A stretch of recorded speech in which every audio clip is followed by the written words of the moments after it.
મે માસમાં તારીખ 6 થી 10 પ્રી મોન્સૂન એક્ટિવિટીના કારણે હવામાનમાં પલટો આવવાની શક્યતા રહેશે.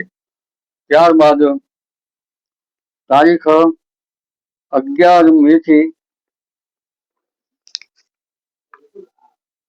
20 મે વચ્ચે આંધી વંટોળ સાથે હવામાનમાં પલટો આવવાની શક્યતા રહેશે અને પવનની ગતિ વધારે રહેવાની શક્યતા રહેશે. જેમાં તારીખ 19 થી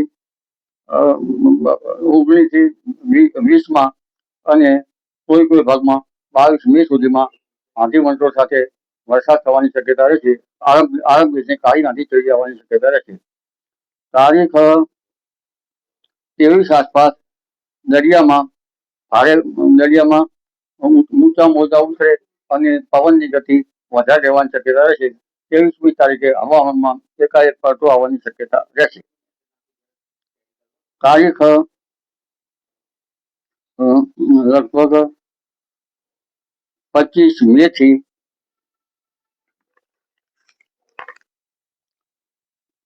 25 મે થી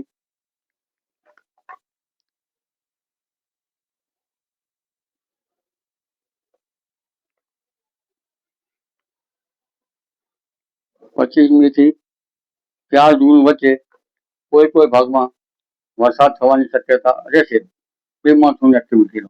અને જે ભાગમાં ગરમી સાથે વરસાદ થાય તે ભાગમાં ચોમાસાનો પુનઃ વરસાદ થવાની શક્યતા રહેશે. લગભગ તારીખ 8 થી દરિયામાં પવનો બદલાશે અને 17 મે થી 20મી જૂન સુધીમાં અરબી સમુદ્રમાં પણ એક સાયક્લોન બનવાની શક્યતા રહેશે. ત્યારબાદ લગભગ 14-15 જૂન આસપાસ પણ હવામાનમાં પલટો આવશે અને 15મી જૂને ભારે પવન ફૂંકાવાની શક્યતા રહેશે. 15 જૂન સુધીમાં આપ્યું. તારીખ 20 સુધીમાં લગભગ ગરમી રહેવાની શક્યતા વધારે છે. ત્યારબાદ આટલી ગરમી પડશે. પરંતુ હમણાં આગામી લગભગ 17 થી 18 તારીખ આસપાસ વાદળો આવવાની શક્યતા રહેશે અને ઉત્તર ગુજરાતના ભાગોમાં હમણાં મહત્તમ તાપમાન 41-42 ડિગ્રી સેલ્સિયસ જેવું રહેવાની શક્યતા રહે. કચ્છના ભાગમાં 40 ડિગ્રી સેલ્સિયસ ઉપર રહેવાની શક્યતા રહે. મધ્ય ગુજરાતના ભાગોમાં મહત્તમ તાપમાન 42 ડિગ્રી સેલ્સિયસ કે તેથી વધુ રહેવાની શક્યતા રહે. પશ્ચિમ સૌરાષ્ટ્રના ભાગમાં મહત્તમ તાપમાન ઓછું રહેવા છતાં ઉકળાટ અકળાવે. ગિરનારના ભાગોમાં પણ મહત્તમ તાપમાન 41 ડિગ્રી સેલ્સિયસ આસપાસ રહેવાની શક્યતા રહે. અમરેલી ભાવનગરમાં પણ ગરમી રહે. દક્ષિણ ગુજરાતના ભાગમાં પણ ભેજયુક્ત વાતાવરણ ગરમી અકળાવે. એટલે હવે ધીરે ધીરે અકળાવનારી ગરમી અને પરસેવાથી રેબઝેબ થઈ જવા છે.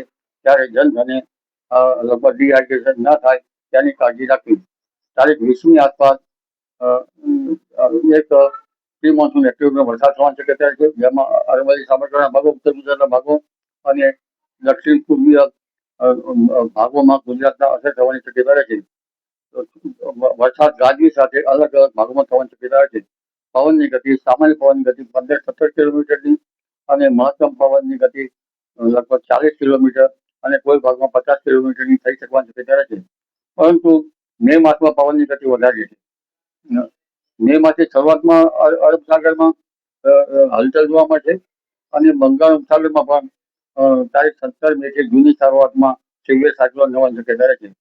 મે માસ અને 20મી જૂન સુધીમાં અરબ સાગરમાં પણ એક સાયક્લોન થવાની શક્યતા ગણી શકાય.